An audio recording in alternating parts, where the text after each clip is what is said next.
ఇంత ఎక్కువగా హీట్ చేసినప్పుడు వెంటనే బాడీ కూల్ అయ్యే రెసిపీ ఒకటి చూపిస్తాను, రండి.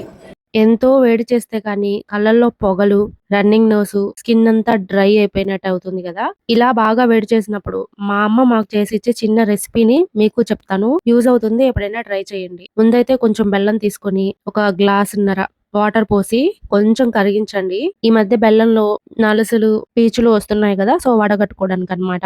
బెల్లం మెత్తగా వేయకుండా గడ్డలు వేశానని ఫీల్ అవ్వాల్సిన అవసరం లేదు. కొంచెం హీట్ అయ్యాక జెంటిల్‌గా గరిటెతో గిన్నెకి అలా ఒత్తుతూ ఉంటే వెంటనే మెల్ట్ అయిపోతాయి. వేరే గిన్నెలోకి చక్కగా వడగట్టుకోండి. తర్వాత ఆ గిన్నెని జస్ట్ వాటర్‌తో క్లీన్ చేసుకొని ఒక గ్లాస్ నీళ్లు కొంచెం బాయిలింగ్ అయ్యేంత వరకు ఉంచండి. సగ్గుబియ్యం ఉంటాయి కదా! వాటిని 2, 3 సార్లు చక్కగా వాష్ చేసుకొని ఈ వేడిగా ఉన్న వాటర్‌లోకి యాడ్ చేయండి. సగ్గుబియ్యం మెత్తగా ఉంటేనే ఇష్టం అనుకున్న వాళ్ళు ఒక 2 పొంగులొచ్చేంత వరకు ఉడికించుకోండి. నాకైతే కొంచెం పంటికి తగులుతూ ఉంటేనే ఇష్టంగా ఉంటుంది. అందుకే ఒక పొంగుకే ఈ ఇందాక మనం కలిపి పెట్టుకున్న బెల్లం వాటర్ ఉంది కదా! దాన్ని కలుపుకోవాలి. నట్స్ తినడం ఇష్టమైన వాళ్ళు నట్స్ వేయించి వేసుకుంటారు. నాకైతే ఇందులోకి ప్లెయిన్‌గా ఉంటేనే ఇష్టం. ఇలాచీ పౌడర్ వేసుకుంటే ఇంకా బావుంటుంది. సో, మీ టేస్ట్‌కి తగ్గట్టు ఈ ఇంగ్రీడియెంట్స్ ని యాడ్ చేసుకొని వేడి వేడిగా అయినా తాగండి, లేదు చల్లారాకైనా తాగండి. చాలా చాలా బాగుంటుంది. పాలు మాత్రం కలపకూడదు. వేడి తగ్గాలంటే పంచదార వేసుకోవచ్చు, లేదంటే బెల్లం వేసుకోవచ్చు. ఇప్పటికైతే మా ఇంట్లో బెల్లం ఉంది. అందుకే నేను బెల్లంతో చేస్తున్నాను.